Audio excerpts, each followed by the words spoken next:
Oikein hyvää huomenta ja lämpimästi tervetuloa seuraamaan vuoden 2024 päättäjäwebinaariamme. Tänä vuonna meillä on aiheena kuntatalous ja rakentaminen. Mitä järkevää rakentamista, remontointia tukeva politiikka merkitsee kunnille ja niiden asukkaille? Samalla haluamme jo tässä hyvissä ajoin muistutella vuonna 2025 pidettävistä kuntavaaleista. Tästä toivottavasti tulee hyviä eväitä kuulijoille. Tämä tilaisuus myös tallennetaan ja on sitten nähtävissä myös jälkikäteen. Tässä meidän ajatuksena on ollut kerätä yhteen huippuasiantuntijoita kertomaan meille lyhyesti näkemyksiään, miten kuntien päättäjät voivat tehdä asukasystävällistä politiikkaa, millä tavalla kunnat voivat houkutella uusia asukkaita, miten saadaan viihtyisää asumista paremmin ja mitä konkreettisia toimia kunnissa voidaan tehdä. Esittelen tässä vielä lyhyesti meidän ohjelman. Eli meillä tosiaan nyt tilaisuuden aloittaa Tero Vanhanen, joka tulee kertomaan meille puutarhakaupunki, vehreää, valoisaa ja kohtuuhintaista asumista. Ja Tero on ilmiörakentaja. Seuraavaksi kuulemme hirsitalousteollisuuspuheenjohtaja Mika Rytkyä, joka tulee kertomaan meille, miksi kunnan kannattaa kaavoittaa pientaloalueita.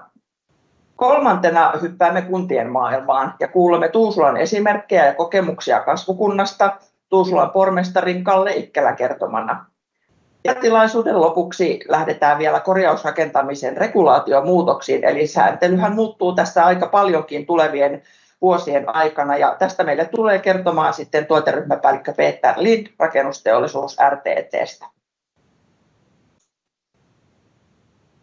Ja nyt sitten seuraavaksi teemme lyhyen esittäytymiskierroksen vielä, ja yritän tässä ottaa pois myöskin oman esitykseni, niin lähdetäänkö liikkeelle sieltä Minna Liuksiala ja sitten mennään Kimmo Rautiainen, Tino Aalto ja Seppo Romppainen. Olkaapas hyvät. Kiitos ja hyvää huomenta minunkin puolestani. Minä olen Minna Liuksiala Rasi ry:stä eli Rakennus- ja sisustustarvikekaupan yhdistyksestä. Ja meille on äärimmäisen tärkeää se, miten Suomi rakentaa ja remontoi. Tervetuloa mukaan. Mun nimi on Kimmo Rautiainen ja edustan pientaloteollisuus PTT:tä. PTT on puukivi- ja hirsitalovalmistajien yhdistys. Kunnat on avainasemassa siinä, mitä ja minkälaista asuntorakentamista kuntiin tulee. Eli tosi mielenkiintoinen aihe tänään. Mukavaa webinaaria kaikille.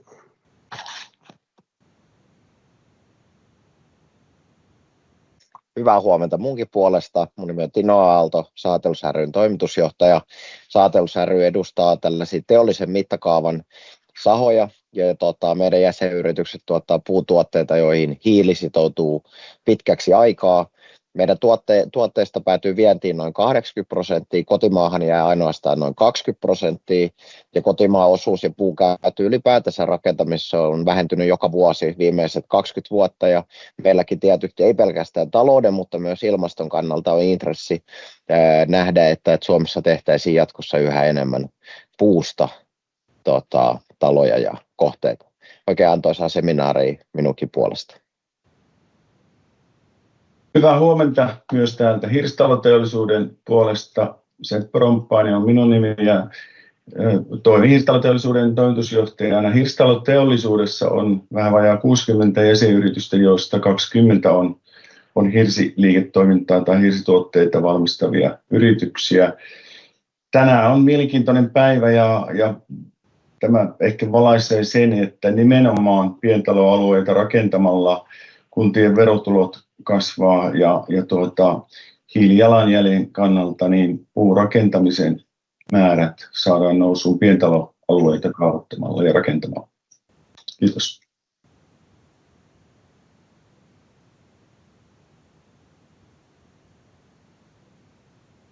Nyt on mikrofoni kiinni. Hyvä huomio, kiitoksia. Eli kiitoksia kaikille esittäytymisestä. Nyt siellä kuulijoillakin on sitten käsitystä, että keitä me järjestäjätahot ovat. Ja meillä tosiaan tässä on ollut meillä työnimenä tämmöinen pyöreä pöytä, eli me edustamme niin kuin hyvin monialaisesti tätä asumisen kenttää. Ja tästä syystä niin kuin ajatellaan, että voidaan myöskin tuottaa kuulijoille sitten hyvää sisältöä. Mutta nyt lähdemme sitten meidän puhujien pariin ja lähdetään tänne tutustumaan, että miten se puutarhakaupunki sitten rakentuisi, minkälaista vehreää ja valoisaa ja kohtuuhintaista asumista meille olisi mahdollista olla saatavilla. Eli ilmiörakentaja Tero Vanhanen, ole hyvä ja lämpimästi tervetuloa vielä puhumaan. Kiitos ja tervehdys kaikille. Näkyykö sinne porkkanoita? Porkkana filosofiasta olisi kyse. Ja oikeastaan siitä, mitä tässä on lobbaamassa, niin on ennen kaikkea yhteistyö ja vuorovaikutus. Meillä on hyvin paljon visioita, erilaisia strategioita, muita, mutta sitten se saldo lopulta, mikä siitä syntyy, niin se ei aina vastaa meidän ehkä tavoitteita ja unelmia. Niin kuin mäntsäläläisenä farmarina tässä unelmoin jostain muusta kuin tästä pikkuporkkanasta. Ja olen ollut hyvin monessa erilaisessa työyhteisössä eri rooleissa ja sitä kautta edustan tässä ennen kaikkea vain itseäni ja pyrin tuomaan ehkä niin kuin näistä eri siiloista sitä sisäpiiritietoa, mitä ei sitten taas välttämättä toisilla tahoilla tai toisella puolella pöytää niin ole. Eli lisää tarvitaan yhteistä informaation vaihtoa, jotta päästään kehittämään Suomea parempaan suuntaan. Ja sellaista mindsettiä, että kun tulee niitä ideoita, ja sitten kun ne menee tähän meidän niin kuin mankeliin vuosiksi rullaamaan, niin että millä tavalla tätä voitaisiin nopeuttaa ja olla ehkä enempi hedelmällisessä moodissa kehittämässä yhdessä, kuin että lähdetään aina rajaamaan tai tekemään kompromisseja.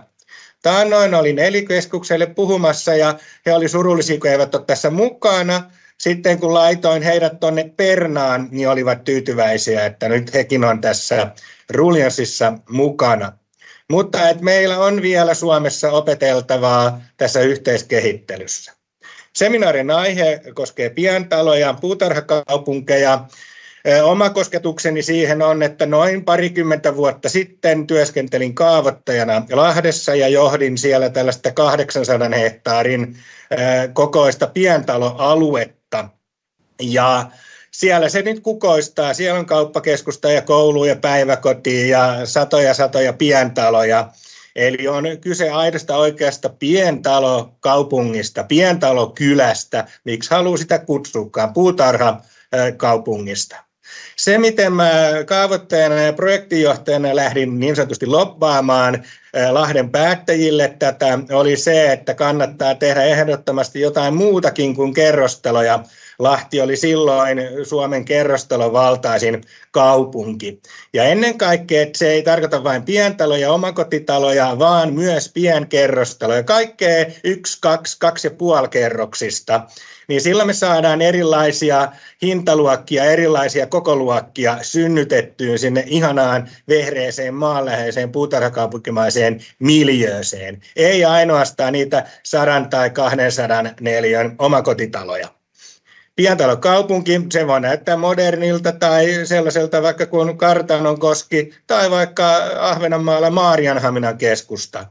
Liikennemuoto, sen ei aina tarvitse olla sellaista leveätä autobaanaa, vaan voidaan ottaa kaikki liikennemuodot tasavertaisesti. Ja tässä on nyt aika rationaalinen esimerkki siitä tasavertaisuudesta, mitä se voi tarkoittaa. Eli voidaan aluetehokkuus mielessä mennen tullen niin tehdä hyvinkin niin tehokasta aluetta, kun otetaan käyttöön myös nämä pienkerrostalon teemat.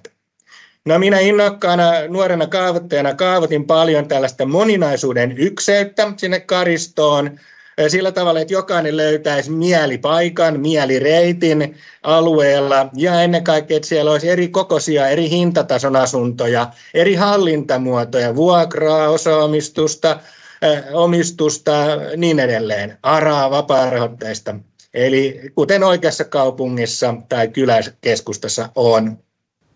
Tällaisia kuvia piirsin, että rantakaupunkia tehdään myös. Sitä ei ole Suomessa vieläkään liikaa. Kaiken maailman parkkiksia ja muita on paljon rannoilla. Ja se estetiikka, havahduin siihen nuorena arkkitehtinä, että äitini sanoi, että miksi poikani piirrät tällaisia ulkovessan näköisiä taloja. Ja ajattelin, että no herranen aika siis kollegoiden takia, että saisin niinku respektiä ammattipiireissä. Naat huono valinta, pitäisi olla paljon sallivampi estetiikan mielessä kuin mitä yleensä niin kunnissa pientaloalueilla ollaan. Piirsin Lahden Anttilanmäen alueesta tällaisen kuvamanipulaation.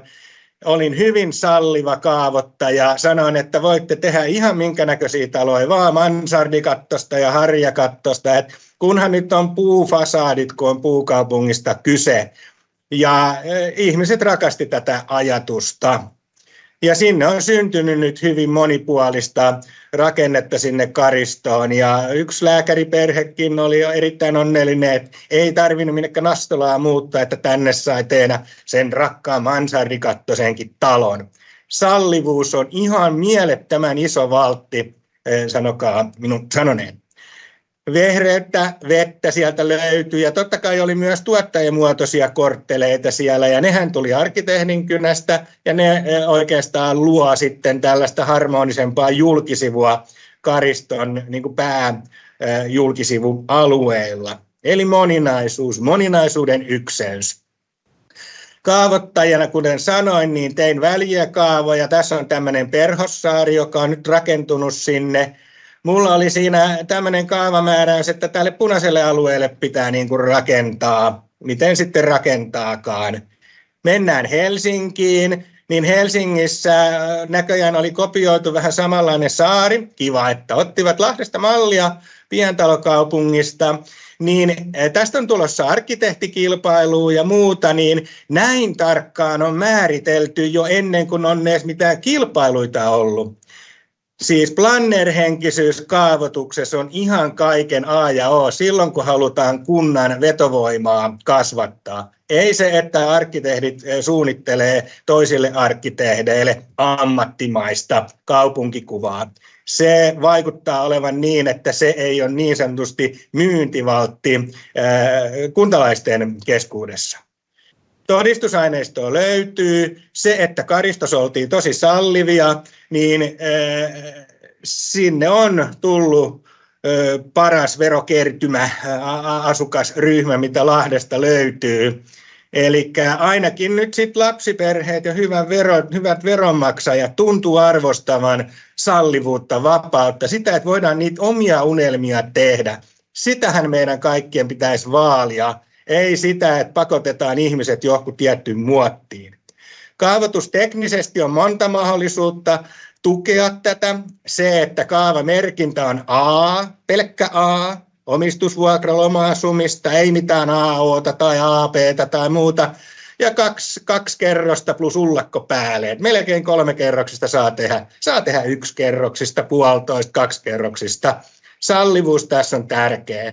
Ja rakennusoikeus parhaillaan ja hinta tontille muodostuisi vasta siinä, kun kunta luovuttaa niitä tontteja. Ja siinä voitaisiin ihan hyvin kehittää lainmukaisia menetelmiä, että tonttijako tulee vasta, kun ihminen kertoo ne toiveensa ja tarpeensa ja sitten katsotaan, minkälainen siivu nyt sitten tarvitaan. Ja rakennuslupavaiheessa nähdään, että paljonko se ihminen nyt sitten kemmimielessä rakennusoikeutta tarvitsikaan. Meillä on tällaisia kaikki, että on pelkästään vain mindsetistä, ajatustavasta kiinni. Ei tarvitse mitään lakiuudistuksia eikä muita. Tarvitaan se plannerhenkinen ajatusmaailma. Rakennusliike edellä tehtyä aluetta, Sundsbergin alue Kirkkonummella, on varsin niin kuin ehkä jopa monotonisen näköinen, mutta ihmiset dikkaa. On hyvä sijainti ja jälleen sinne on kaikki luova luokka insinöörit muuttanut ja siellä rullaa tällainen omaehtoinen yhteisöllisyys ja jälleen kerran ei ole mitään arkkitehtikilpailuita ollut tässä, vaan on annettu rakennusliikkeen edellä tehdä sitä, mitä ihmiset haluaa. Ja taas on menestystuote siinä sitten vallalla. No itse olen yrittänyt näitä puutarhakaupunkeja kaavoitella ympäri Suomen. Ja olen kaavoittajanakin työskennellyt ja hyvin monesti on kuullut, että ei Tero tollaista inhottavaa ällöä tiivistä ja matalaa, ranta menee tukkoon, mutta silti me ihmiset Suomesta matkustellaan tämmöiseen ällöön tiiviiseen miljööseen ja maksetaan oikein siitä, että viikoksi sinne mennään. No sitten sanotaan, joo, mutta kun siellä on se aurinko. No, tässä on vanha Porvoo. Nämä ihmiset ei varmasti ole pakotettuja flaneeraamaan tuolla miljöössä, vaikka on huono sää. Eli kyllähän niin kuin talvikaupunki toimii silloin, kun se on tällä lailla kevyen liikenteen ehdoilla tehtyä ja voi olla melko tiivistäkin, mutta silti avaraa, haluttavaa, valoisaa ja ihanaa. Baden-Baden, kylpyläkaupunki, talvella toimii ihan hyvin, aurat on vähän pienempiä, melkein niin kuin runollista miljöötä, siellä käyskennellään ja lomaillaan. Tämä Suomi-mentaliteetti, niin siinä on kylpyläkaupunki Eden Nokialta. No täälläkin voi toki ehkä pussikaljottelu tulee ensin mieleen tuosta miljööstä. Siellä on Gründerikin saanut tehdä vähän taloja, mutta se, että meillä on talvi, niin ei saa tarkoittaa sitä, että kaikki miljööarvot niin sanotusti heitetään romukoppaan ja voidaan tehdä niin kuin mitä vaan. Tässä oli hauskaa, että nimistötoimikunta Nokialla yritti niin kuin pelastaa tämän homman, että jos tästä miljööstä ei ymmärrä, niin he oli kuitenkin laittaneet sinne sitten kyltiksi Paratiisikatu, että tiedetään, että tässä niin kuin Edenissä hei ollaan. Vanhassa Porvoossa ei tarvitse kylttiä. Siellä niin kuin jotenkin pelittää niin kuin miljöö jo ilman nimeäkin. Ja sitten tämä niin kuin tiiveys, mistä puhuin äsken. Jos nappaa tällä tavalla karttaleikillä nämä Porvoon talomassat ja tarkastelee vaikkapa Kauniaisten keskustaa, joka on hyvin kuitenkin vetovoimainen pientalokaupunkimainen puutarhakaupunkinen miljöö, niin kun tuon vanhan Porvoon tiputtaa tänne samassa mittakaavassa, niin onhan toikin niin kuin todella väliä loppuviimein tuo Kauniaisten keskusta. No okei, ehkä nyt puhun sitten rakennusliikkeen edustajana, että sinne voisi jotain lisääkin rakentaa. Mutta puutarhakaupunki, en pidä ideologioista, etenkään sellaisista ideologioista, mitä meille arkkitehdeille tuolla koulussa opetetaan. Mutta puutarhakaupunkiin liittyy se, että on raideliikennettä, kestävän kehityksen mukaista liikkumista ja että kaikki miljöö on oikeasti luonnonläheistä puutarhakaupunkimaista ja löytyy työpaikka-aluetta ja ympäröivä maaseutu sillä tavalla, että tämä taajama ei saa kasvaa mielinmäärin, vaan että on jo 150 vuotta sitten päätetty nämä rajat ja siihen on tämä puutarhakaupunkimiljöö sitten syntynyt. Puutarhakaupunkimiljöö Letchworth on ehkä niin kuin pisimmälle viety, jos Kauniaiset sinne sitten laittaa nämä massat, niin kyllä on taas melkeinpä yliväliä, voisin väittää. Ja Kauniainenhan voisi hyvin olla tällainen puutarhakaupunki siinä sitten rajojen takana, niin kuin on tällaista maaseutua ja siellä sitten kävelykeskusta kukoistaa, junalla tullaan ja mennään ja sähköautoilla. Letchworthissa ei ole kyse vain omakotitaloalueesta eikä missään nimessä kerrostaloalueesta, vaan taas se moninaisuuden ykseys. Löytyy pientaloja, pienkerrostaloja, pitää löytyä yksiö ja kaksio sieltä, pitää löytyä 10 makuuhuoneen kämppää. Ja 15 vuotta sitten Jan Vapaavuori asuntoministeri, niin vokottelin hänet sinne matkaan. Itse olen täällä ilman tukkaa solmio kaulassa. En ollut tullut vielä kaapista ulos, ajattelin, että uskottavaa on tälleen, mutta höpölöpö. Mutta joka tapauksessa Jannen kanssa siellä oltiin ja hän sitä dikkasi ja puhui puutarhakaupungeista. Eli näköjään yli erilaisten päättäjien puolueen rajojen tämä kiehtoo tämä puutarhakaupunki. Vanhasen Matti, mikä ei ole suku mulle, niin on myös puhunut tästä. Silloin 15 vuotta sitten olin yhdessä seminaarissa, ja siellä oli Sukari, ja Sukari kovasti niin kuin kinas Vapaavuoren kanssa, että saako nyt tuonne Vihtiin vai minne se olikaan, niin tehdä ideaparkin. ja epäkestävän kehityksen mukaiseen mestaan, niin mä näytin Sukarille, että täällä olisi monta tällaista niin kuin junaa, seisaketta tai asemaa, minne voisi lähteä luomaan tällaista ideaparkkia, plus sit kaikki julkiset palvelut ja kaikki kaupat ja päiväkodit ja asumista paljon ja niitä kävelykatuja ja eikä tarvitse kattaakaan. Ja niin kuin näytin, että tämän ideaparkkimassan, että jos sen ottaa johkun näistä punaisista pompuloista ja tekeekin niin kuin puolet suuremman vielä siitä, tällaista vanhaa Porvoota vaikka, ja sitten laittaa vielä kortteleita luontoon aukeamaan, siellä voi olla ihan sitten omakotitalojakin tuolla reunoilla, niin eikö se ollut sitten kunnanjohtaja mun esimiehelle soitelu, että taas Tero näyttelee piirakan kuvia. Että tälleen näitä ideologioita voi niin kuin dissata, mutta meillä on edelleen paljon maata ja mahdollisuuksia tehdä tällaisia pientalokaupunkeja.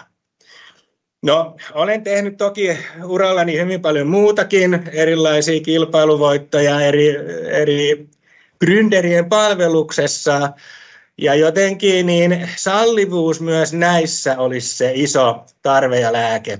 Nykyään mitään tontinluovutuskilpailuita ei voita millään toteutuskelpoisella ratkaisulla, että niitä sitten karsitaan aina.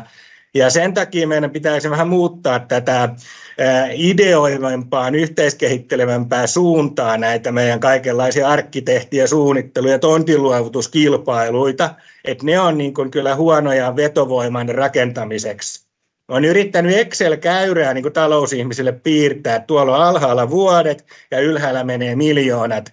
Että siinä olisi niin kuin tehtävää, että ne ei olisi niin pitkiä sellaisia ikäviä karsintaprosesseja, vaan ensin reippaasti leikittäisiin vähän yhdessä ja yhteiskehiteltäisiin. No sitten mitä suurempi kaupunki on ja mitä lähempänä ollaan keskustaa, niin sitä tarkempaa sitten kaavoittaja tekee kaavaa. Ja hurjan paljon niin kuin väännetään tällaisia umpikortteleita, eli halutaan kaavalla varmistaa, että naapurikin varmasti kattelee umpikorttelin seinää. No sitten mulle on sanottu kaavoituksesta, että joo, mutta kun Tero, meidän poliitikot vaatii niin ja niin isoa aluetehokkuutta, että meidän on pakko tehdä tällaista.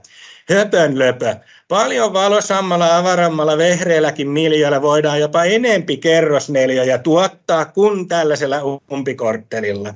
Tämä umpikortteli oikeastaan liittyy asuntopolitiikkaan enempi, että olisi pakko tehdä paljon läpitalon isoja perheasuntoja, jotka maksaa 700 tonnia ja jäävät sitten käsiin ja kaikki menee konkurssiin. Kun että olisi tällaisia niin kuin palikoita, missä on enempi niin kuin nurkkauksia pienille nurkka-asunnoille ja katukuvassa tulee runollista valon ja varjon leikkiä ja puitakin näkyy.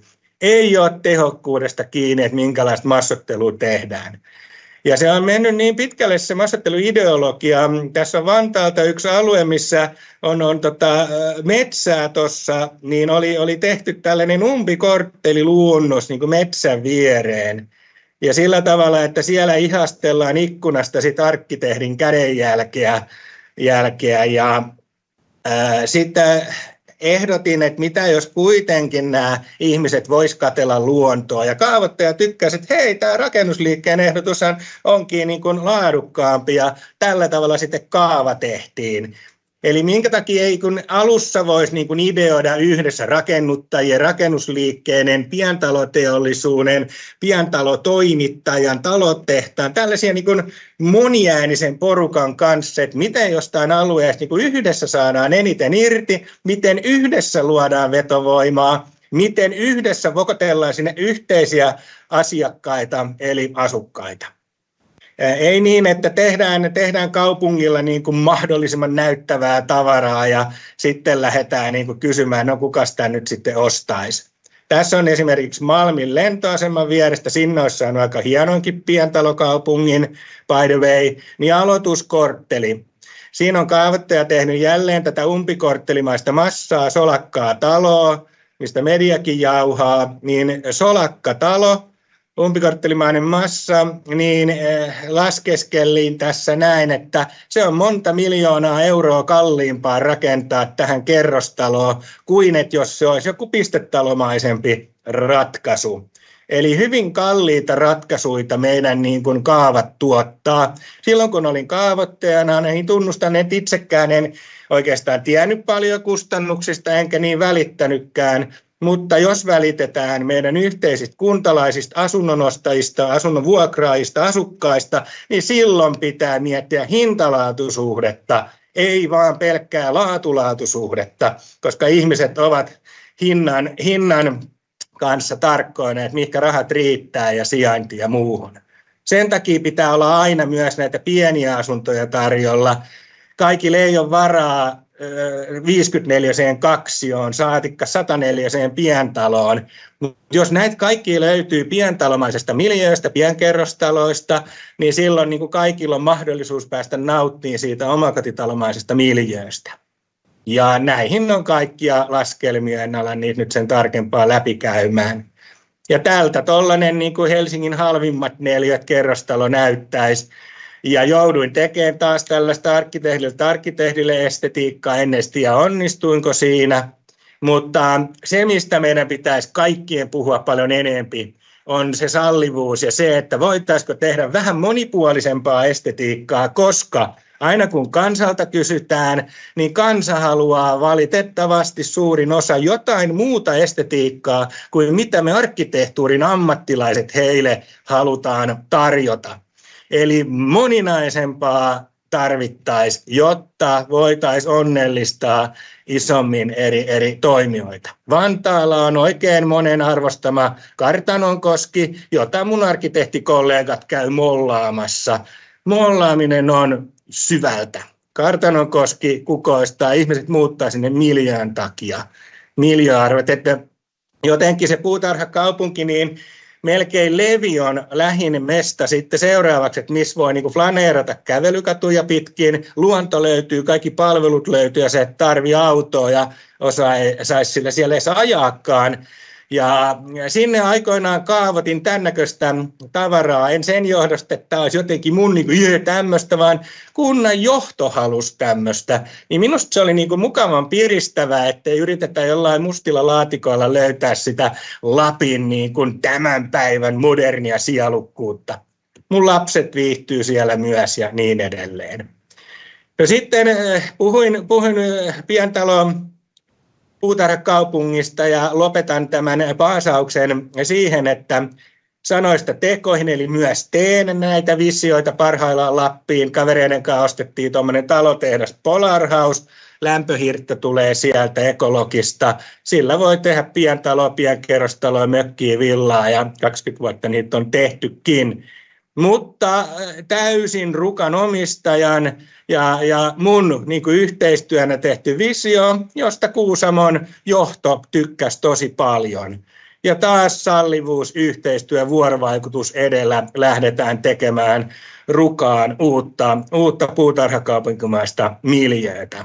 Näin helppoa, nopeata se voi olla ja aina rakennusalalla pitää olla reklamointiosoite. Niin tässä nyt sitten löytyy Gmail-osoite, että jos ja kun tulee kuitenkin sanomista tästä mun esitelmästä, niin tänne vaan feedbackia. Kiitos.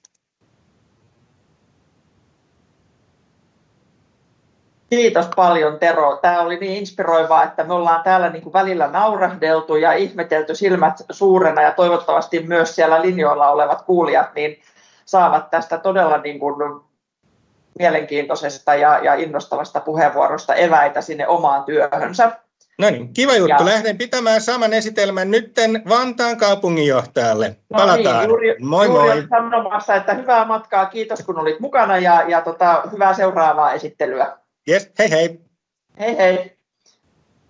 No niin, sitten Tero siitä karkasi seuraavaan tilaisuuteen ja minäpä kutsun täältä sitten Mika Rytkyn esittelemään vähän hirsitaloteollisuuden näkökulmasta ja myöskin siitä kuntayhteistyöstä, että miksi kunnan nyt sitten kannattaa näitä pientaloalueita kaavoittaa ja ei muuta kuin tervetuloa Mika ja lava on sinun, ole hyvä.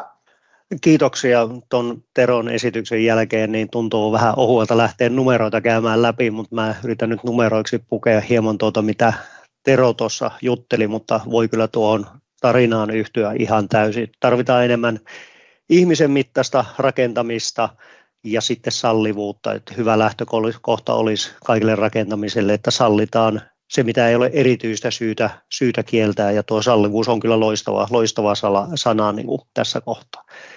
Toivottavasti mun esitys ei ole kauhean kuiva, kun siellä on paljon numeroita ja tilastoja, mutta ihan samasta me puhutaan, mistä Terokin puhuu.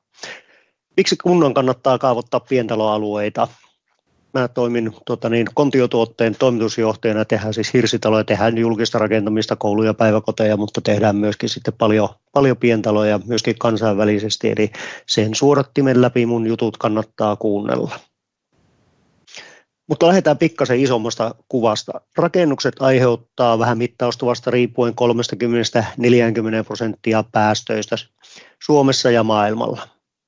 Eli rakennettu ympäristö kuormittaa meidän ilmastoa merkittävästi. Erityinen ongelma siellä on betonirakentaminen, siitä käytettyä sementti aiheuttaa yksistään 8% globaaleista hiilidioksidipäästöistä, ja jos sitä vertaa vaikka lentoliikenteeseen, niin kaikki lentoliikenne aiheuttaa 2% globaaleista hiilidioksidipäästöistä. Eli jos halutaan vaikuttaa rakentamisen kautta ilmaston tilaan, niin pitäisi rakentaa jostakin muusta kuin betonista. Toki sillä sitten hirsirakentaminen on hyvä vaihtoehto. No, mistä me rakennetaan nykyään? Kerrostalot rakennetaan betonista. Aika selvästi puukerrostalojen määrä on erittäin pieni, eli pääsääntöisesti meidän kerrostalorakentaminen on betonia, ja vaihtoehtona sitten se pientalorakentaminen, niin pientalot rakennetaan 90% puusta. Siellä on toki kivitalojakin ja niillä on tietyt hyvät paikat, mutta pääsääntöisesti pientalot rakennetaan puusta, eli täällä jo lähtökohtaisesti pystytään vaikuttamaan merkittävästi hiilidioksidipäästöihin. Eli haaste yhteiskunnalle on se betonirakentaminen ja sen merkittävä rasite ilmastolle, ja ratkaisu on tietenkin rakentaa enemmän puusta ja siten tämmöisiä pitkäkertoisia hiilivarastoja, joista Tino tuossa alussa jo mainittikin.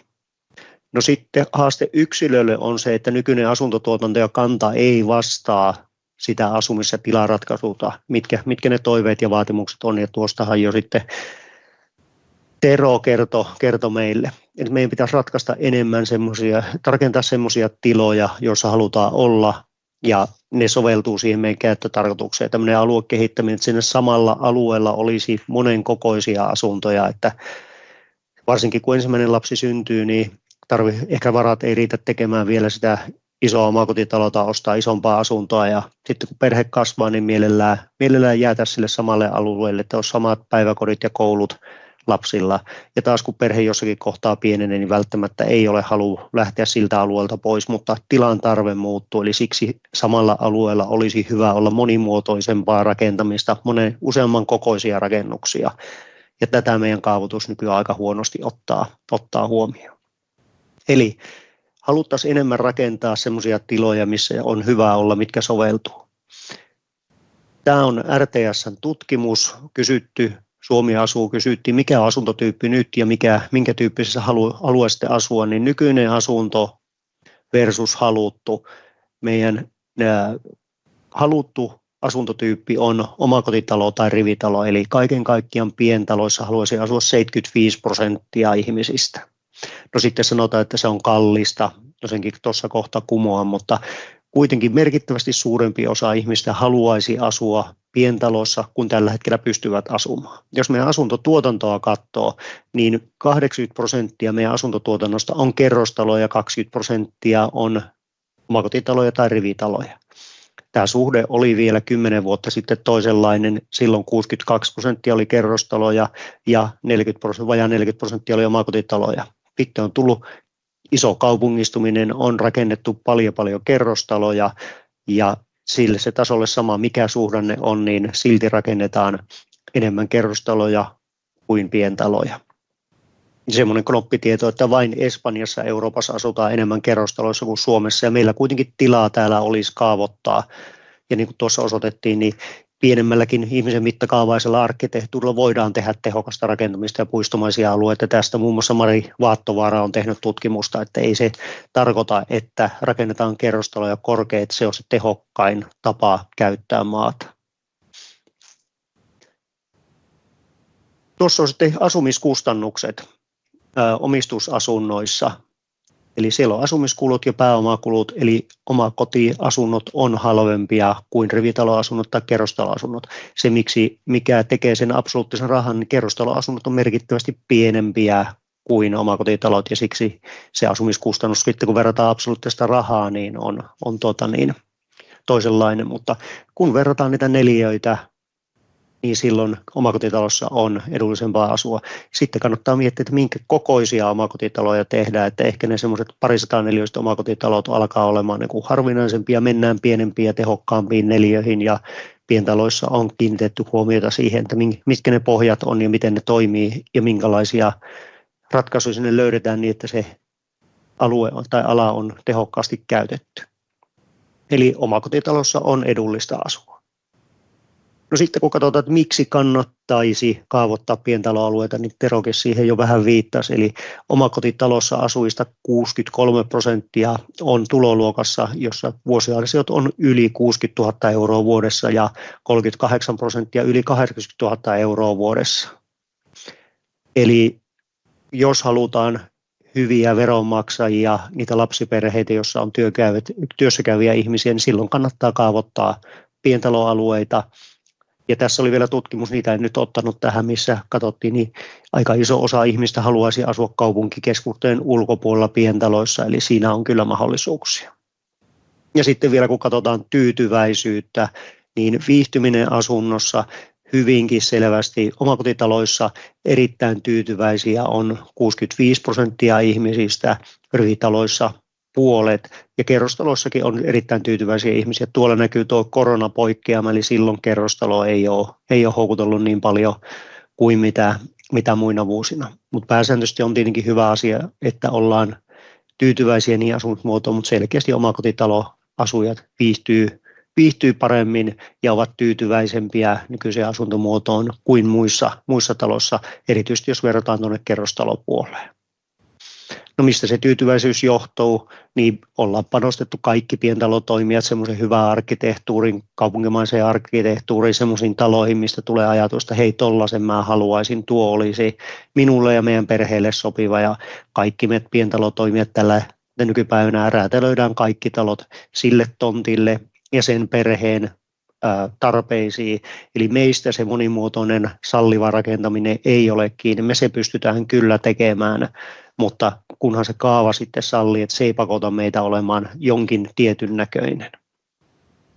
Sitten kun tuossa kuntapäättiin, niin ihan lyhyesti vielä kouluista, eli kouluja ja päiväkoteja paljon tehdään puusta, mikä on tietenkin hyvä asia, ja hirsikouluja tehdään. Eli tämä on yksi sellainen asia, millä voi houkutella lapsia kouluja. Tuossa Tuusulan puheenvuorossa varmaan saattaa kuulla moni jostain enemmän, niin mä en siitä sinne tässä kohtaa enempää.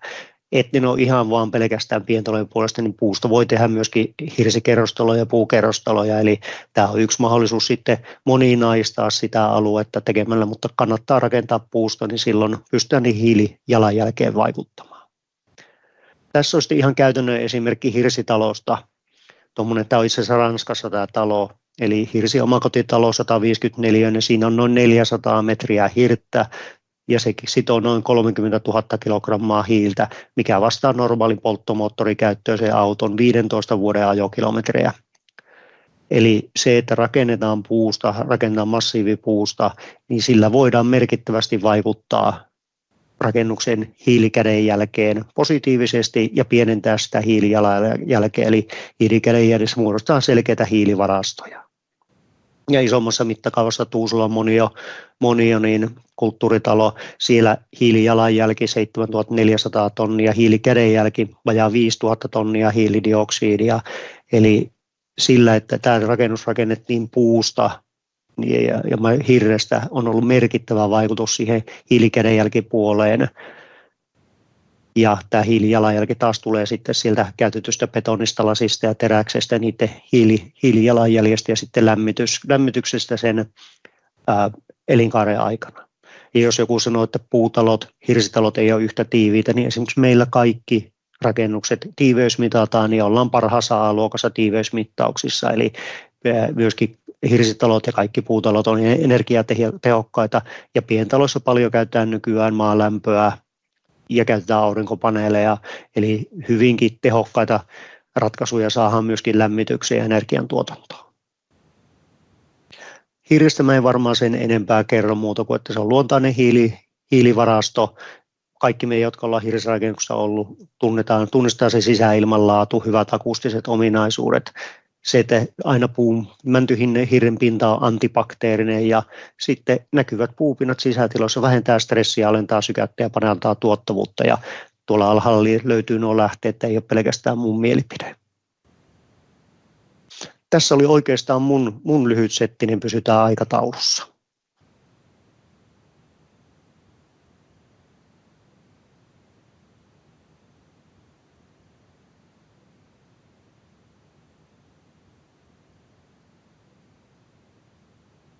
Olisiko siellä puheenjohtaja paikalla kuulolla vielä, että saisi mennä eteenpäin varmaankin tässä esityksessä? Kyllä, eteenpäin, juu, ole hyvä vaan.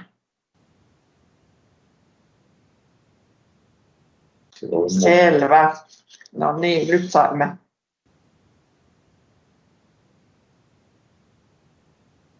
saimme sitten siinä tämmöisen tiiviin katsauksen, millä tavalla siellä pientalopuolella ja myöskin sitten ihan kerrostalopuolella on mahdollisuus hyödyntää hirsiä puurakentamisen etuja. Ja tämä onkin ihan mielenkiintoinen kysymys siinä mielessä, koska nyttenkin tällä hetkellä, kun Suomessa rakentamislakia ollaan uudistettu ja se on tulossa voimaan ensi vuonna ja sielläkin tulee tähän aiheeseen liittyviä aika isojakin uudistuksia, niin tämä on varmaan teilläkin ehkä tullut esille. Joo, kyllä uudessa rakentamislaissahan tullaan laskemaan rakennuksille hiilikädenjälkeä ja hiilijalanjälkeä, että se tietenkin toivottavasti vaikuttaa siihen, että enemmän kiinnitetään huomiota, mistä materiaalista, minkälaisia ratkaisuja tehdään, että pystyttäisiin muodostamaan hiilivarastoja. Ursula von der Leyen oli Suomessa käymässä pari vuotta sitten ja suoraan häneltä lainaus on, että rakennettu ympäristö voi muodostaa merkittävän kokoisen hiilidioksidivaraston, kunhan rakennamme enemmän puusta. Ja me täällä Suomessa käytännössä omistetaan vihreä kultakaivos, joka meidän pitäisi pystyä jalostamaan sitten pysyviksi hiilidioksidivarastoiksi. Ja tässä meillä on kyllä ihan valtava mahdollisuus Suomessa, mutta meidän pitäisi tällä kotimarkkinalla saada rakentaa enemmän puusta monimuotoisempaa niin, että me pystytään muodostamaan sitten hyviä vientituotteita. Kyllä, juuri näin. Ja tässä tietysti teilläkin on ollut ihan mielenkiintoista seurata mediasta, että tämä ala kehittyy juuri niin kuin siitäkin näkökulmasta, mutta toki vielä sitten täällä Suomessakin osattaisiin huomattavasti paremmin niin kuin hyödyntää. Ja ehkä vielä tuli mieleen tässä tämä, kun puhutaan paljon tästä sisäilman laadusta ja sekin nyt tulee uudella tavalla huomioiduksi tuolla EU-rakennusten energiatehokkuusdirektiivissä, että siitä tulee ihan oma kohtansa, että tästä sisäilmastostakin pitää niin kuin uudella tavalla pitää huolta uuden rakentamisen yhteydessä, että sieltä Kyllä. varmasti nousee näitä erilaisia havaintoja. Kyllä. Joo, tämä on koko tuo rakentamislaki niin tuskaisaa kuin sen synnyttäminen on, niin toivottavasti vie asioita oikeaan suuntaan, mutta vielä enemmän sinne toivoisi tietenkin rohkeutta. Kyllä, joo. Se ehkä tuli vielä tässä mieleen tämmöisenä jälkiajatuksena, että miten sitten vielä kaupunkialueella kuitenkin, kun monesti on ehkä semmoista käsitystä, että ei tänne nyt voi jonnekin kaupungin reunalle tai keskustaan hirsitaloa rakentaa, niin miten te tätä niin kuin taklaatte? No, meillä on esimerkiksi yksi kohde tuolla Brooklynissa, New Yorkissa kerrostalon katolla, niin että kyllä jos se siinä New Yorkia on täyttänyt palomääräykset, ollaan saatu rakennettua sinnekin, niin miksi ei sitten Suomessa ei ole mitään syytä. Kyllähän puukerrostaloja on ja hirsikerrostaloja tai hirsirakennuksia kaupunkien keskustossa, että ei siinä ole mitään. Se on lähinnä mielikuvituksen puutetta tai halua, tahtotilaa toimia. Suomessa ollaan toimittu pitkälti, tai Suomi oli edelläkävijä 70-luvulla betonirakentamisessa, ja me oikeastaan tarraudutaan edelleen siihen menneisyyteen. Että kyllä toivoisi, että olisi rohkeutta enemmän kaavoittaa ja vaatia puurakentamista, ja sitä kautta löytää uusia kestävämpiä ratkaisuja. Tässä mun rakkaassa kotikaupungissa Oulussa tällä hetkellä puretaan rakennuksia, joiden rakentamisen minä muistan. Eli täällä on poliisitaloa ja muuta, jotka on vajaa 50 vuotta vanhoja. Ei ole kauhean kestävää, jos semmoisia rakennuksia puretaan pois ja lähdetään sitten rakentamaan uudestaan. Niin kyllä tässä kohtaa pitäisi pysähtyä ja miettiä, että mikä meillä on pielessä, että vajaa 50 vuotta vanhoja rakennuksia pitää purkaa ja rakentaa uutta tilalle. Se ei ole kauhean kestävää. Meillä lähtökohtana ainakin hirsirakentamisessa on se, että perusajatus on, että se on 100 vuotta, mutta miksei pitempäänkin. Vanhimmat suomalaisten rakentamat hirsitalot löytyy tuolta Amerikasta ja ne on 1600-luvulta, että siinä on hyvä vertailukohta. Kyllä, ja nimenomaan just tämä elinkaariajattelu, mikä tulee kyllä myöskin niin varmaan ihan kansalaistenkin tietoisuuteen uudella tavalla, kun ollaan koettu tämä energiakriisi ja energian hinnan nousu ihan kaikissa muodoissa, ei pelkästään sähkössä, niin varmasti niin kuin nämä ratkaisut kiinnostaa aiempaa enemmän. Ja ehkä sitten mietitään tarkemmin niitä, että minkä kokosta juurikin halutaan eri elämäntilanteissa, että ainakin Omakotiliitossakin niin kuin näyttäytyy juuri tämä joustomahdollisuusten tarve, että miten niin kuin sen elämänkaaren vaiheessa sitten voisi sitä omaa taloakin vaikka muokkailla ja toisaalta sitten olisi samalla alueella niitä saatavilla erilaisia asuntoja, mitä Tero taas aiemmin puhuu, että ei välttämättä tarvitse sitten kovin pitkälle muuttaa, jos viihtyy alueella, että se varsinkin ikääntyessä tulee ehkä haasteeksi, että en tiedä onko olemassa tämmöisiä niin kuin just sitten rivitalotyyppisiä tai muita ratkaisuja myöskin, millä voitaisiin sitä pientaloa, mutta ei omakotitalo näkökulmaa niin kuin tehdä teidän alalla. Siis vaihtoehtoja löytyy silloin, kun kaava sallii, niin varmasti me niin kuin rakentajat ja talotehtaat löydämme niihin ratkaisuja, että se on enemmän siltä kaavasta kiinni, mitä saa tehdä, mutta semmoinen peruslähtökohta on, että kun asunnossa viihdytään, siitä tykätään, niin siitä pidetään parempaa huolta. Eli pitäisi niin kuin nähdä vähän pidemmälle, että ei tehdä liian isoja massoja ja semmoista arkkitehtuuria, mistä ihmiset eivät viihdy, vaan pitäisi nimenomaan löytää ratkaisuja, että siitä talosta halutaan pitää hyvää huolta, niin silloin sen käyttöikä jatkuu. Aivan, kyllä. Hyvä, mutta olisiko vielä jotakin tämmöisiä muutamia, jota haluat vielä lähettää sitten terveisiä ja taidetaan kohta siirtyä tuonne Tuusulan kunnan pariin sitten sieltä Oulusta. Tuusula on ollut yksi malliesimerkki siitä, miten voidaan vielä kuntaa niin kehittää ja brändätä myöskin vastuullisen ja kestävän kehityksen rakentamisella, että on ollut kyllä kaikille meille puurakenteille erittäin mieluisa yhteistyökumppani. Oulusta voisi varmaan ottaa esimerkkiä pientalon rakentamisen määrästä. Täällä on hyvä määrä pientalotontteja ollut tarjolla, mutta niin taas sitten täällä ehkä se julkinen rakentaminen, isompi rakentaminen, että siellä voisi sitten innovoida tehdä muutakin kuin betonirakentamista. Eli rohkeasti lähteä vaatimaan sitä muutosta puurakentamisen puoleen, jolla voidaan vaikuttaa siihen rakentamisen hiilidioksidipäästöihin ja olla periaatteessa rakentamisessa hyvien puolella. Että me toimittajat täällä PTT:llä ja taas puurakentajat varmasti löydetään kyllä hyviä ratkaisuja, kun vaan sitten tämä muutos saadaan käyntiin. Rohkeutta. Ja tosiaan tuo sallivuus oli hieno sana, että sallitaan kaikki se, mitä ei ole erityistä syytä kieltää, niin se antaisi meille monimuotoisempaa rakentamista ja parempia mahdollisuuksia ja semmoista ihmisen mittakaavasta rakentamista. Hyvä. Näihin sanoihin on hyvä nyt sitten päättää tätä osuutta. Kiitos paljon Mika, kun tulit mukaan avaamaan tätä taustasyytä, että miksi. Ja sitten meillä onkin tässä nyt ollut tämmöiset niin kuin hyvin napakat puheenvuorot, ja meillä on niin kuin runsaasti aikaa edelleenkin vielä, että päästään seuraavaksi vähän tuonne rakennusmateriaalien maailmaan, ja se on tietysti siinä mielessä ihan mielenkiintoinen, koska kaikkihan lähtee sitten myöskin tästä kysymyksestä, että mitä me saamme tehdä, ja tiedämmekö me sitten, mitä me saamme tehdä, ja toivottavasti saadaan nyt tämmöistä hyvää tietoa sitten Peter Lindiltä. Tervetuloa mukaan meidän tänne webinaariin ja annetaan sinulle nyt sitten puheenvuoro, että pääset kertomaan, minkälaista uutta lainsäädäntöä voi tulla ja onko mahdollista sitten nämä meidän edellisten puhujien niin kuin aiheetkin toteutua tulevaisuudessa. Eli näillä puheilla, ja sinulla varmaan oli oma esitys siinä, niin saat sen siitä jaettua. Ja ehkä kuulit tuossa edellisessä puheenvuorossa, niin vielä niin mainitsen tähän, että tosiaan siinä saattaa olla pientä viivettä, että kun vaihtaa diaa ja puhuu, niin ihan hyvä huomioida siinä sitten omassa puheessa, että siellä sitten menee samaan tahtiin suurin piirtein, kun huomioi tämän pienen viiveen. Mutta ole hyvä, Petra. Kiitoksia ja kiitoksia kutsusta tulla puhumaan regulaatiomuutoksista, ja oikeastaan sen verran täytyy tässä heti kommentoida Tero Vanhasen aloitusta. Tero aloitti aamulla esittelemällä Lahden Kariston pientaloaluetta, ja olisi ollut sinällään mukava päättää puhua tämä oma esitykseni sieltä Karistosta käsin, mutta ehkä tässä kohtaa on pakko todeta, että tämä tulee Lahden toiselta valovoimaiselta pientaloalueelta nimeltään Renkomäki, joka on tämmöinen hyvin voimakkaasti kasvussa oleva pientaloalue Lahden eteläisessä osassa. Karistohan on siellä Lahden pohjoispäädyssä. Ja Renkomäki on tämmöinen, miten se nyt voisi lyhyesti kuvailla. Ollaan hyvin lähellä keskustaa, mutta lähes maalla. Eli meilläkin tässä itse, missä asun, niin 150 metriä etelään niin lähtee pellot kohti Orimattilaa. Eli ollaan täällä hyvin lähellä maaseutua, ja tässä taitaa olla 2 kilometrin päässä ainakin yksi tilallinen, ja lehmiä tuossa kuulee kesäisin hyvin ammuvan.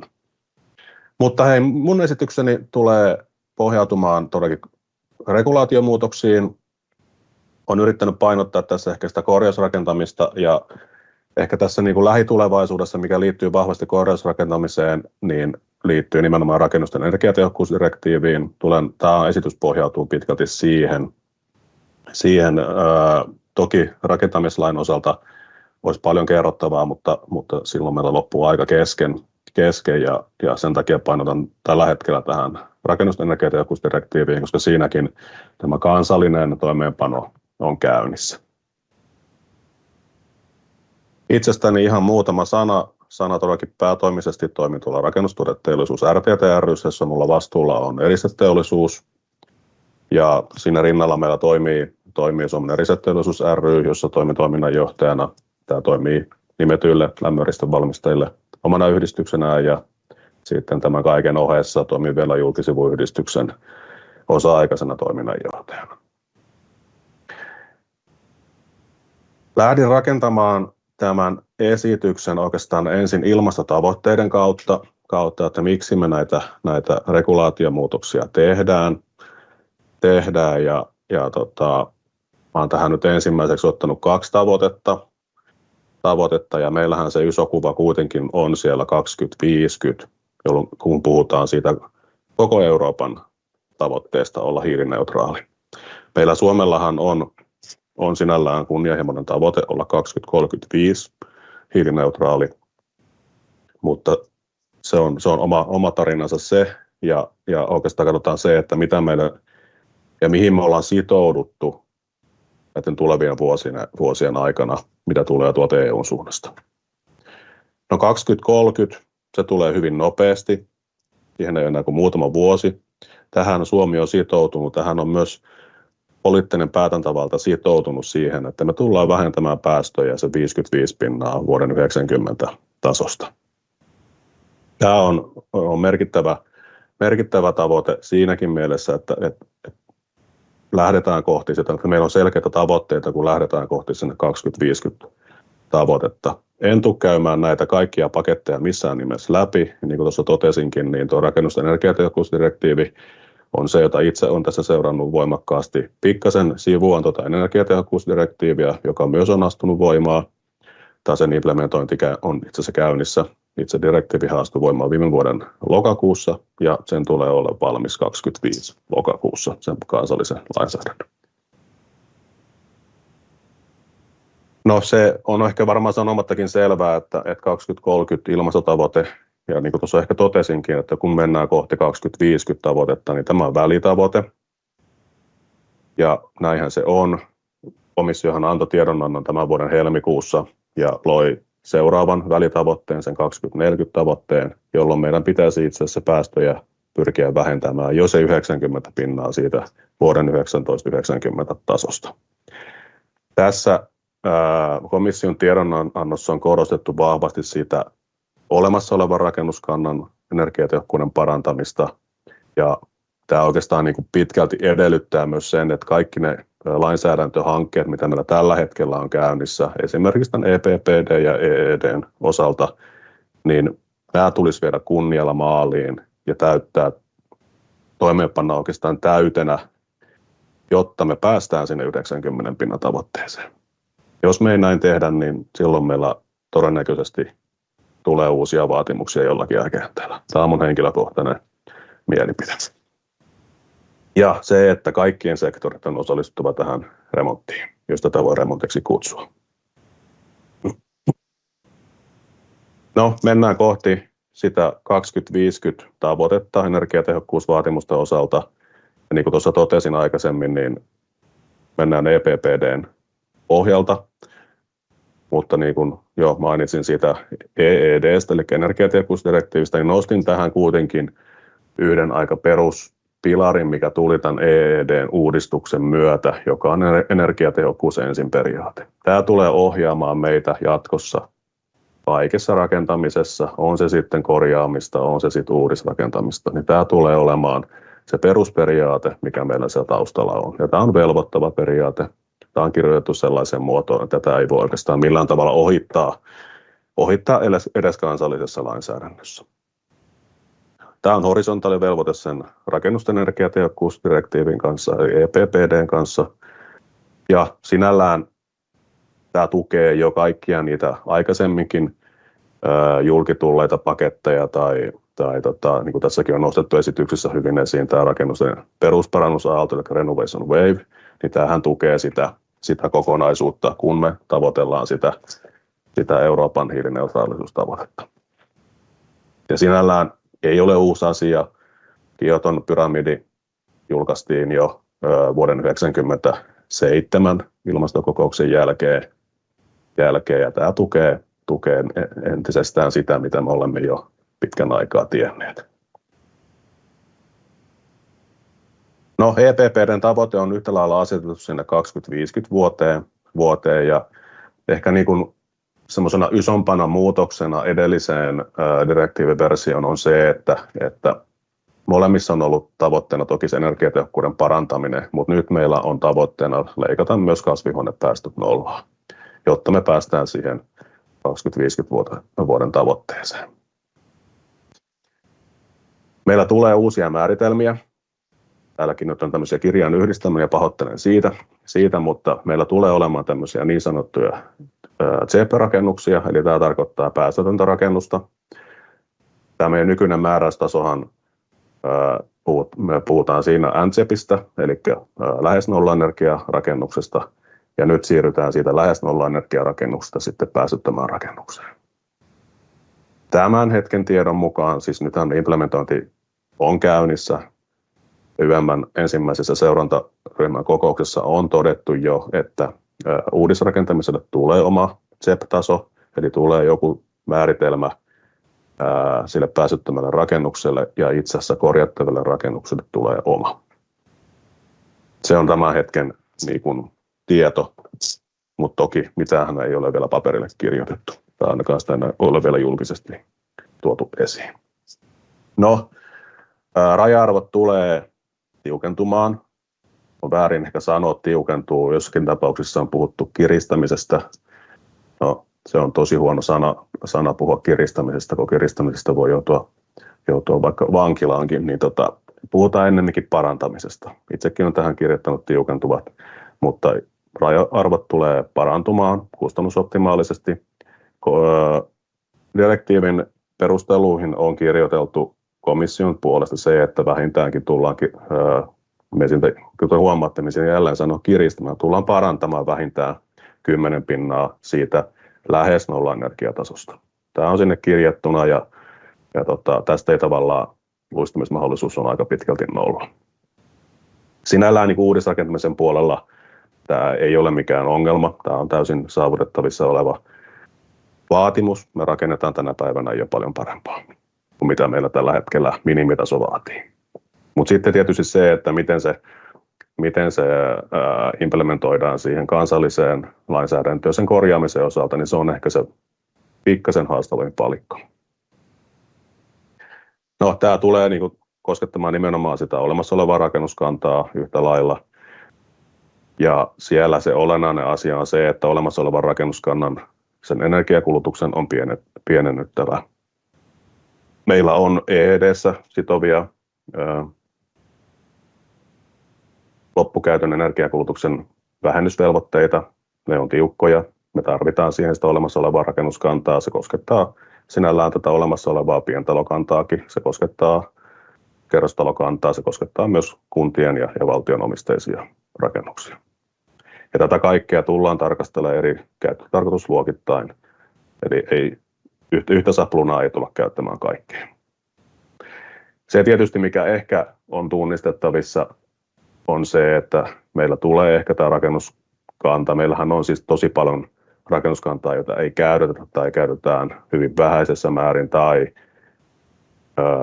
on käyttämättä, mutta se on puolilämmin ja siellä pidetään lämpöä yllä. Niin tätä kantaa todennäköisesti sitä tullaan purkamaan, jos ei me löydetä tähän jonkunnäköisiä kannustimia tai ohjasta siihen sen uudelleen käyttöön tai käyttötarkoitusluokan muuttamiseen.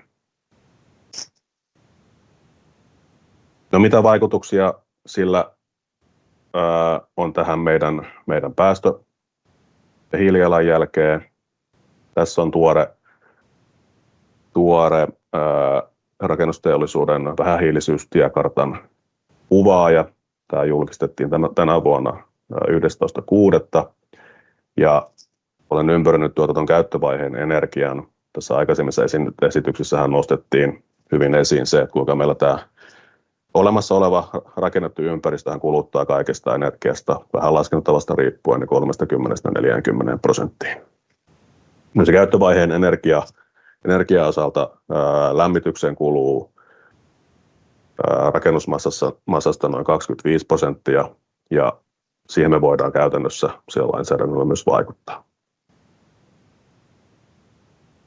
Edellisessä vähähiilisyystiekartassa tuo vastaava luku oli yli 13 000, nyt se on noin 9 300, vähän vajaa. Ja suurin, mikä on tässä tavallaan muutoksena tullut, niin meillä tietysti energia on vihertynyt hyvin paljon ja sillä on saatu käyttövaiheen energian päästöjä pienemmäksi.